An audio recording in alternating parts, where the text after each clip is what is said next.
आज की क्लास में करेंगे हम एक्सरसाइज 1.2 का क्वेश्चन नंबर 3। इसमें दिया find the LCM and HCF. जो अभी तक हम पिछले क्वेश्चनों में एलसीएम और एचसीएफ निकाल चुके हैं वही फाइंड करना है of the following integers by applying the prime factorization. Prime factorization भी हम सीख चुके हैं 1.1 में मेथड। ये तीन तीन डिजिट, पहले क्वेश्चनों में हमें दो दो नंबर दिए होते थे, अब की बार तीन तीन नंबर दिए, बस इतना ही डिफरेंस है। तो प्राइम फैक्टर तो हमें पता ही है, जो अपने आप से और 1 से डिवाइड हो वो आ जाते हैं। तो देखो हम करते हैं पहला क्वेश्चन स्टार्ट। ये लिखा है 12 के हम फैक्टर क्या कर लेंगे, 2, 6 और 3 और ये 1।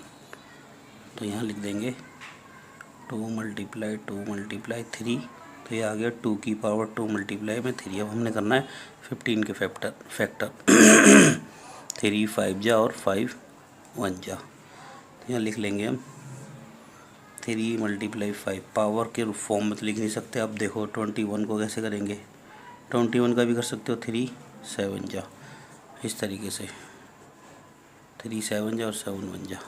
तो ये चीज़ हमारी तीनों आ गई। अब हमने क्या निकालना है इसका HCF। तो देखो HCF निकालने के लिए क्या करेंगे, कॉमन देखते हैं हम सब में। पहले एक तो ये है हमारे पास, एक है हमारे पास ये प्राइम फैक्टर और एक ये। तो इसमें देखो 3 3 3 तीनों में है, तो हमने 3 लिख लिया। अब पावर चेक करते हैं, इसकी पावर भी 1 है, इसकी पावर भी 1 है, इसकी पावर भी 1 है, तो 1 लिखने की ज़रूरत नहीं है। तो ये हो गया HCF, और कोई कॉमन नहीं है तो HCF ही। अब निकालते हैं हम LCM। LCM के लिए कॉमन देखो सबसे पहले 3, हाईएस्ट पावर भी 1 ही है तो इसको इतना लिखेंगे। बाकी जो रिमेनिंग रह गए 2 की पावर 2 और 5 और 7, ये सब लिख लेते हैं। 3 2 की पावर 2 को इस तरीके से लिख दो, 5 मल्टीप्लाई 7। अब देखो इनकी मल्टीप्लाई कर लेनी है हमने। 2 2 जा 4, 4 5 जा 20, 23 जा 60 और 67 जा 42। ये हो गया हमारा LCM। अब हमने देखना सेकंड पार्ट इसका। तो देखो सेकंड पार्ट में क्या दिया हुआ है 17। अब 17 के फैक्टर क्या होंगे, यहाँ कन्फ्यूज़न हो जाती है। देखो 17 से डिवाइड है, चाहे तो हम इसके 1 भी लिख सकते हैं ऐसे ऐसे। देखो अगर हम 17 के फैक्टर करने जाएँ तो 17 से ही डिवाइड होगा तो 1 आ गया, तो लिख सकते हैं हम इसके फैक्टर। ऐसे ही 23 के ये भी लिख सकते हैं हम, ऐसे ही 29 के। ये किस लिए लिखा है, ताकि हमें ये पता चल जाए कि जिसमें कुछ कॉमन ना हो उसका HCF 1 होता है। तो देखो अब HCF जब हम लिखने जाएंगे तो दिख रहा है ना ये कॉमन 1 1 सब में, तो 1 आ गया। हम चाहते तो डायरेक्ट भी लिख सकते थे। अब देखो LCM कैसे लिखेंगे, कॉमन 1 आ जाएगा, 17 भी आ जाएगा, 23 और 29। अब इन सब की मल्टीप्लाई कर देनी है जस्ट हमने। इसकी मल्टीप्लाई करेंगे तो हम आ जाएगा 1 1 3 3 9। ये हो गया हमारा सेकंड पार्ट। अब हम इसका देखते हैं थर्ड पार्ट। थर्ड पार्ट में क्या दिया हुआ है,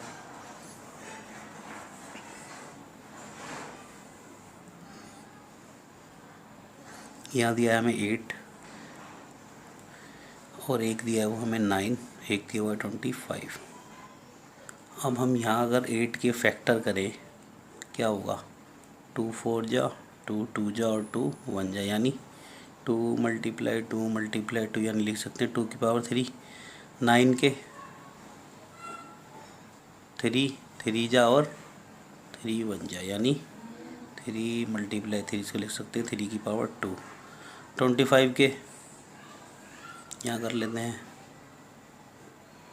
5 5 जा और 5 1 जा, तो यहाँ लिख देंगे 5 मल्टीप्लाई 5, इसे लिख सकते हैं 5 की पावर 2। अब ये तीन चीज़ आ गई। अब हमें देखना है LCM। HCF देखते हैं पहले। अब HCF के लिए क्या होता है, कॉमन है इसमें कुछ भी नहीं है, तो जिसमें कुछ भी कॉमन ना हो वहाँ लिख देते हैं 1 1। सब में कॉमन होता है, कोई भी डिजिट हो उसमें 1 कॉमन हो गई होगा। अब हमने निकालना है LCM।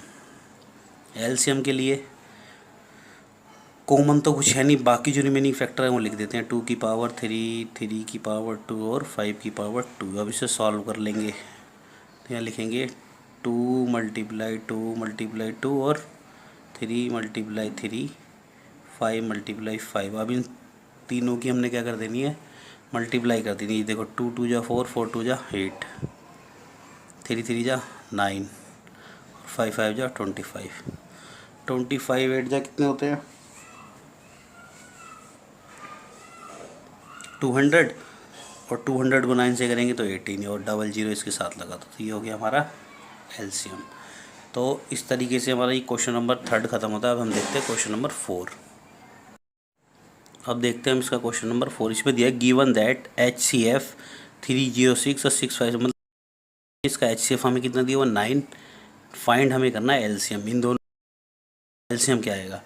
तो ये क्वेश्चन हमारा पिछले वाले क्वेश्चनों में जो हमने वेरीफाई किया था 1.2 में, क्वेश्चन नंबर 2 में, उसी की तरह ही है सेम। तो सबसे पहले हमें यहाँ पे देखो इसमें एक फार्मूला लगाना होगा। फार्मूला क्या होगा हमारा, वो होगा HCF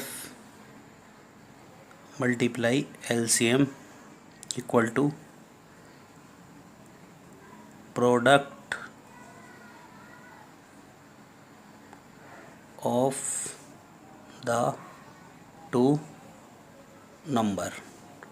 ठीक है, अब ये चीज़ हमने फार्मूला इसमें पुट करना, इनपुट कर देंगे। एलसीएम हमारे को फाइंड ही करना है तो एलसीएम ऐसे लिख लो। प्रोडक्ट ऑफ टू नंबर कौन कौन से, 306 और 657। हमें एलसीएम फाइंड करना है। देखो ये इस तरीके की कंडीशन बनी, जैसे कभी कभी ऐसे होता है 3x इक्वल टू 4, ये सपोज कर लेना। अब हम x की वैल्यू निकालते हैं तो क्या करते हैं 4/3। तो इसी तरीके से सोचो, एलसीएम को x ले लो तो ये 9 इसके डिवाइड में आ जाएगा, तो यहाँ लिख दो LCM equal to 306,657 divided by 9। अब इसको देख लो, ये 9 तो 3 से डिवाइड होता है, यहाँ 3 जा, इसको काटो, 3 1 जा, 3 2 जा, फिर देखो 3 जा और 3 4 जा, यानी हमें मिल गया यहाँ 3 4 6 5 7। अब हमें इसकी मल्टीप्लाई करनी है। जब इसकी मल्टीप्लाई कर लोगे तो इसकी मल्टीप्लाई करके हमें मिल जाता है 22338। तो इस तरीके से हमारा क्वेश्चन कंप्लीट होता है।